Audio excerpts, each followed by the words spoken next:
जीवन में लोक परलोक की चर्चा बहुत सुनी होगी। किसी का कहना है स्वर्ग में पुण्य भोगने जाना है, तो कोई कहता है पृथ्वी पर ही स्वर्ग और नरक दोनों हैं। कभी आपने सोचा है या किसी ने बताया है कितने लोग हैं, कहां पर क्या है और कौन रहता है? राधे राधे। मैं आचार्य हिमांशु उपमन्यु आप सभी का स्वागत करता हूं सनातन विचार में। आज बात करने वाले हैं संख्या के 7वें पड़ाव में सनातन धर्म के माध्यम से बताए गए सातों लोकों की। पहला लोक है भूलोक अर्थात पृथ्वी, जहां पर मैं और आप सभी रहते हैं। दूसरा लोक है भूवर लोक, जहां सूक्ष्म शरीर वाले प्राणी जैसे पूर्वज और पितरों की आत्माएं रहती हैं। तीसरा लोक है स्वर्गलोक।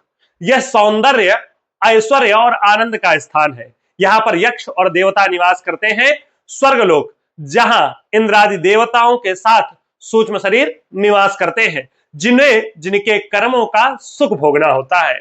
मोहरलोक, जहां सिर्फ आत्माएं रहती हैं, वह आत्माएं जो भोग के स्थान पर तप करने के मार्ग को चुनती हैं। महलोक, जहां पर उच्चतम आध्यात्मिक आत्माएं रहती हैं, उनका केंद्र है। यहां सिर्फ सिद्ध पुरुष, योगी और वो आत्माएं जो मोक्ष की ओर बढ़ना चाहती हैं।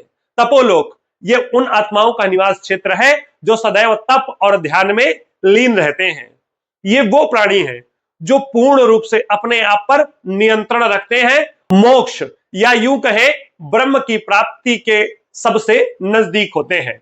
सत्यलोक, यह सबसे उत्तम लोक होता है, जिसमें स्वयं ईश्वर परम ब्रह्म निवास करते हैं, जिसे ब्रह्मलोक भी कहा जाता है। यहां पर सिर्फ वही आत्माएं पहुंच पाती हैं जो पूर्ण रूप से ईश्वर में समाहित होती हैं। यह पूर्ण सत्य, शांति और आनंद का क्षेत्र है। इसे ऐसे भी समझ सकते हैं कि पृथ्वी पर किए गए कार्यों के आधार पर जो व्यक्ति की गति अगर सही हो, तो उस व्यक्ति को स्वर्ग में अपने कर्मों का सुख भोगना होता है। अगर आप अपने कर्मों का सुख भोगने के स्थान पर अधिक कर्म करने के मार्ग को चुनते हैं, तो ही आप ईश्वर प्राप्ति के लिए आगे की ओर बढ़ पाते हैं। अगर भौतिक रूप से देखें तो अधिक सफलता प्राप्त वही कर सकता है जो अधिक कर्म कर सकता है, या अधिक उच्चतम स्तर पर वही पहुंच सकता है जो भोगने के स्थान पर अधिक कर्म करने पर फोकस होता है। कैसा लगा आपको हमारा ये वीडियो, हमें जरूर बताएं। साथ ही हमारे वीडियो को ज्यादा से ज्यादा लोगों के साथ साझा करें और साथ ही हमारे चैनल को भी सब्सक्राइब करते हुए आगे बढ़ें। कल आप सभी से एक नई जानकारी के साथ मुलाकात होगी। तब तक के लिए राधे राधे।